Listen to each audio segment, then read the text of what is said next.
ছিমছাম সুন্দর একটা বাড়িতে কয়েকদিন থাকবো। কেউ বিরক্ত করবে না। বাড়ির উঠোন জুড়ে বাগান বিলাস ছড়িয়ে থাকবে।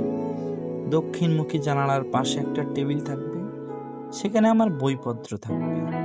পড়তে বসে কখনো মন যদি উড়ে যায় দূর পাহাড়ের গায়ে, তখন আনমনা হয়ে ভাবনার ডানা মেলে দেব।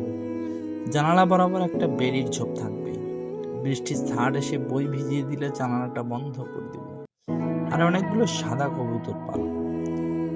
বাড়িটার পেছনের দিকটায় খানিক দূরে একটা নদী থাকলে বেশ ভালো হবে। কখনো কখনো নদীর পাড়ে বকুলতলায় বসে দুনিয়াবি সমস্ত ঝঞ্ঝাট থেকে মনে আরাম দেয়া যাবে। কোনো ফোন কল, কোনো মেসেজ বা নোটিফিকেশন কিছুই সেখানে থাকবে না। এ পৃথিবীর কোনো কোলাহল আমার কাছে গিয়ে পৌঁছাবে না। এ পৃথিবীর কোনো মলিনতা আমার বাড়ির দেয়ালে দাগ ফেলবে না। আমার সাথে যোগাযোগ করতে হলে পাঠাতে হবে চিঠি, কারণ এই সমস্ত এলাকায় নেটওয়ার্ক বন্ধ হয়ে গেছে চিরতরে। এমন একটা জায়গার জন্য আমার হৃদয় প্রতিদিন কাঁদছে।